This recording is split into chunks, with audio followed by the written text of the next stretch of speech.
Take a drive through your neighborhood, and chances are you'll spot a lost animal sign. Now, take a good hard look at that piece of paper. How do you feel? Sad? Angry? Helpless? Yet you've probably never even seen that cat or dog before. If we could feel such deep sympathy over an animal we never knew, imagine how we'd feel if instead of getting lost, that animal was taken. When one of the world's most beloved racehorses went missing one night in 1983, animal lovers everywhere held their breath in the hope of the animal's safe return. 30 years later, questions still linger, though one man claims to have answers that prove this beloved animal's fate might have been darker than we ever could have imagined. On March 3, 1978, the breeders at the Shoshone Stud in County Kildare, Ireland, welcomed a bay foal named Sugar into the world. The young stallion could have spent his life in relative comfort as a stud, though his owner had very different plans for him. You see, Sugar's owner wasn't just some ordinary breeder. It was Prince Shakari Mal Husseini, Aga Khan IV, the current Imam of Nizari Ismailism, seen present day, right. Aga Khan wasn't interested in using Sugar for breeding, he wanted a racehorse. A thoroughbred born of a champion sire and pedigreed dam, Sugar had immense potential, and Aga Khan was eager to turn the foal into a prize-winning racehorse. And so, along with the rest of the yearlings, Sugar was brought to England to begin his training. Under renowned trainer Michael Stout, Sugar blossomed into an impressive talent, captivating all who watched him on the track. Even his jockey, Walter Swinburne, was amazed at how quickly the stallion came into his own. As a 2-year-old, I sat on him, Swinburne recalled. He just gave you that special feel, and after that little bit of work, the boss came walking up and I just said to him, "I think this is the one you've been waiting for." This prediction proved to be spot on, as in his very first race, Sugar placed first by a margin of 2.5 lengths. Though he went on to finish second against an experienced field in his next, all eyes were on the Irish thoroughbred to take the racing world by storm. In his third year, Sugar made the leap from up-and-coming talent to superstar, winning his next 2 races by a combined margin of 22 lengths. He then entered the Epsom Derby and won by 10 lengths, the largest margin of victory in the race's history. Following 2 more wins at the Irish Derby and the King George VI and Queen Elizabeth Diamond Stakes, Aga Khan entered Sugar in one more race to prepare for 1981's Prix de l'Arc de Triomphe.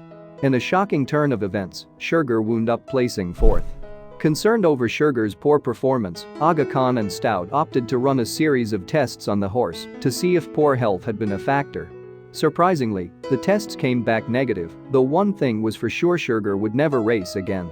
Instead of risking him at the Prix de l'Arc de Triomphe, Aga Khan retired Sugar to the Ballymoney Stud in Ireland. His first rutting season was a lucrative one, though unfortunately, it would also be his last. On the night of February 8, 1983, 3 masked men entered the home of Ballymoney's head groom Jim Fitzgerald and held him at gunpoint. They didn't reveal who they were or who had sent them, but one thing was abundantly clear: they were there for Sugar. Leading him to the stables, the gunman ordered Fitzgerald to load the champion stud into a waiting horse box. With Sugar secured, the assailants then forced the caretaker into the back of their vehicle and sped off into the night. For the next 4 hours, the gunman drove a terrified Fitzgerald through the Irish countryside until finally releasing him in Kilcock, a village some 20 miles from the stud. They demanded £2 million for Sugar's safe return and told him that, if he went to the police, they'd kill both he and his family. Fitzgerald obliged, though that didn't stop him from contacting Aga Khan and the rest of Sugar's ownership syndicate. The group was undoubtedly concerned about their horse's well-being, though that didn't mean they'd hand over the ransom so willingly. While many of the owners were in favor of Sugar's speedy return, others wanted assurance that the horse was alive and well. They petitioned the kidnappers for proof that Sugar was safe, though what they got instead didn't exactly put them at ease. Though the pictures delivered by the kidnappers did show Sugar, they were only of his head, leading the ownership group to question whether or not the horse was actually safe. Yet this game of back and forth became too much for the assailants, and on February 12, negotiations ended for good. Over 30 years passed, and the prize-winning racehorse's fate remained unknown. While rumors and speculations continued to shroud the case in mystery, there was one admittedly morbid theory that investigators came to accept as fact. According to Sean O'Callaghan, a former Irish Republican Army informant, the IRA was responsible for Sugar's abduction. The paramilitary group had apparently planned to use the horse's ransom to fund their operations, though shortly after leaving Ballymoney, the abduction went awry. Evidently, Sugar had spooked while in the IRA's care and injured his leg, forcing the kidnappers to put him down. The militants then maintained the charade in an effort to collect the money from Aga Khan and his group. Though no one could say for sure what really happened to Sugar, his memory still lived on in the hearts and minds of all those who witnessed his historic run. A statue of the beloved racehorse still stands in Aga Khan's Giltown stud, a permanent reminder that legends never truly die. Yet while Sugar's fate remains a mystery, not all animal abduction cases go unsolved. A few decades after Sugar's disappearance, authorities a few thousand miles away received a tip about a missing famous canine. It was a simple study break that led Miguel Camacho, an aspiring electrician, to become tangled with the messy mystery surrounding a kite-surfing dog. While studying for his certification test, Camacho broke away from his books for a little mind-clearing R&R. He pulled his phone out of his pocket and began scrolling through his social media feeds until a particular post caught his eye. It was a video of a kite-surfing dog, and everyone was losing their minds about it. The black and white Jack Russell Terrier balanced aboard and managed the kite rod like a real pro. This talented dog was owned by Dimitri Maramonides, his wife Helen Trotman, their daughter Olivia, and their 16-year-old son Cameron. The family was made up entirely of surfers who spent every weekend on the beach and on their boards. Cameron had been surfing since he was only 6 years old.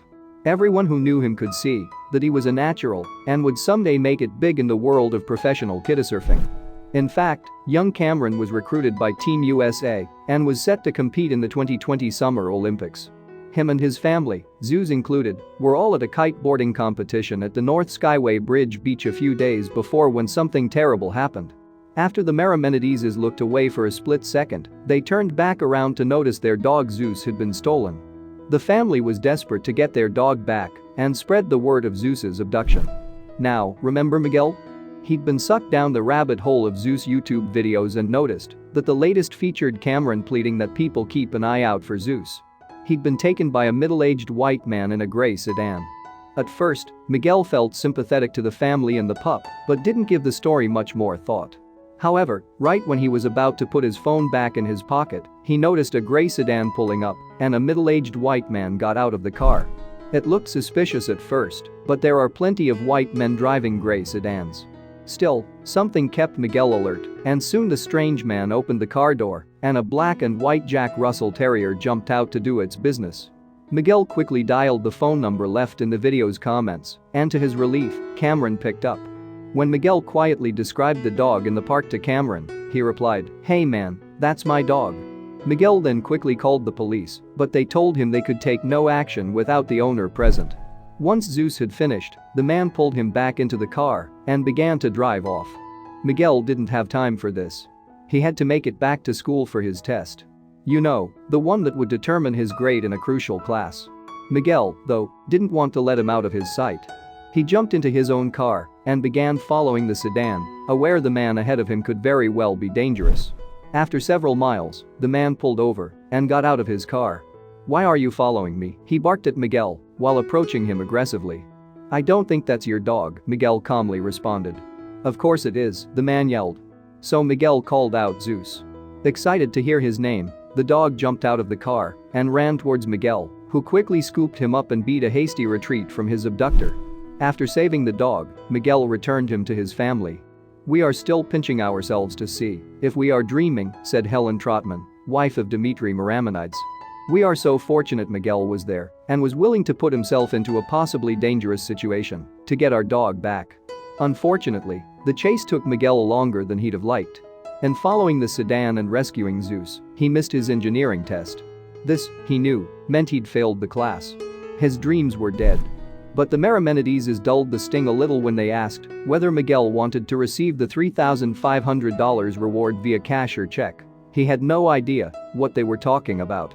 He hadn't done it for money, he just wanted to save Zeus. Still, the Maramonideses insisted. While Miguel was worried that he wouldn't get his engineering license, the extra cash came at a perfect time before the holidays. "I have 2 kids," Miguel said. "I'm gonna do some Christmas shopping for them and put the rest in their savings accounts." But best of all, his professor had a little surprise for him too. After hearing what Miguel had done, the electrician teacher was impressed by Miguel's courage and good heart, so he agreed to let him take the test he had missed. Miguel risked his safety and his exam grade to save the dog of a stranger and reunite a family, a good deed some people would not have even considered. The Maramonides family will definitely keep a closer watch on Zeus from now on, but they'll keep taking him out for some surf sessions. Even though Zeus's kidnapping was extremely emotional for everyone involved, the fact Miguel was able to make such a selfless sacrifice to bring the family back together is what restores faith. And for one North Carolina family, faith was something they needed desperately. As the holidays were approaching, the Miller family needed to figure out what they were going to do for Christmas. The decision, this year, would be tough. Their home in North Carolina had been destroyed. When Hurricane Florence battered the East Coast in 2017, the Millers' home succumbed to the swift waters and raging wind. Their house was left unlivable, but they were determined to rebuild.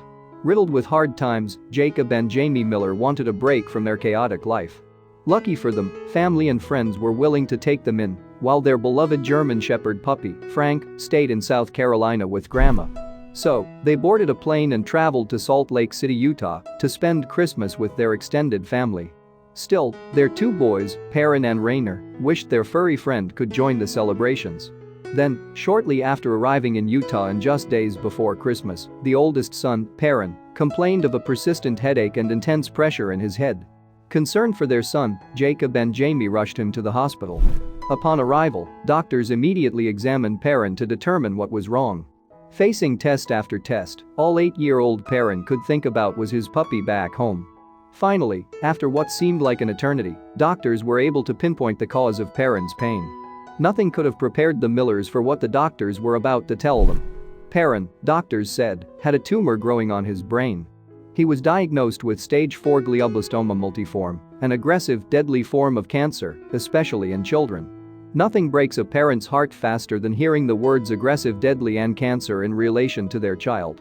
But just like every other devastation the Millers had gone through, they weren't going down without a fight. One last kiss from his parents, and Perrin was rushed into emergency surgery. In an effort to comfort him, Jacob and Jamie promised Frank could visit him once he was out of surgery. After several hours, and with much relief, the surgery was completed. Doctors successfully removed the tumor from Perrin's brain. A victory in the young boy's fight, sure, but there were still mountains to climb in his recovery. A surgery of that magnitude involves significant recovery time, followed by a rigorous course of chemotherapy or radiation treatments to ensure zero cancerous cells remain in the body. This meant that the Millers were staying in Utah indefinitely. Even there, however, they were willing to do whatever it took to help their little boy, even if that meant taking an unpaid extended leave from work and staying put with just a weekend bag. Still, something was missing from their home away from home. Their German Shepherd, Frank, was stuck in North Carolina. He was only 8 months old at the time, and Grandma just couldn't handle him on her own. And Perrin desperately wanted to be with him. With the help of Grandma, they looked into the cost of transporting Frank from North Carolina to Utah, but the $3,600 fee on top of medical bills and relocation costs was overwhelming. Grandma had one last idea though. Their community was so generous when they helped the Millers get back on their feet after Hurricane Florence. Would it be too much to ask for their help once more? She posted a Facebook plea requesting if anyone had ideas on how to transport Frank approximately 2,300 miles back to Perrin and his family. Unexpectedly, the post spread across social media like wildfire. News of the family's story reached Wisconsin, where it landed on the screen of Rob and Jennifer Reynolds. Touched by the story, Jennifer shared the heartbreaking post with her husband, a former truck driver. With little hesitation, Rob knew he needed to volunteer his time and help reunite this deserving family with their beloved dog. He felt that Frank could help Perrin recover. Rising before the sun, Rob packed up his Subaru Outback at 4:30 a.m. and embarked on the nearly 20-hour trip from his home in Ladysmith, Wisconsin, to North Carolina. This was just a beginning of the long trip ahead of him. By the morning of January 3rd, Rob had reached North Carolina to pick up the energetic pup. The next leg of the trip was going to be long and tiring, but Rob hoped that Frank would help him get through it.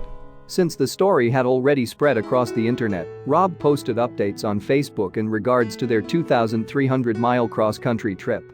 As it turns out, Frank was an amazing travel companion.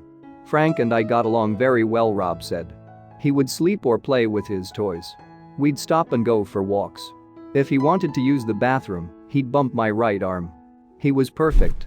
The trip was going so well that Rob even offered to drive Frank back to North Carolina in the future if need be.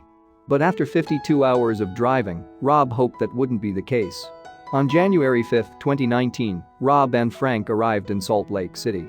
No one was waiting outside the snowy home, but Frank sensed his family was nearby. The pooch ran right to the front door of the home.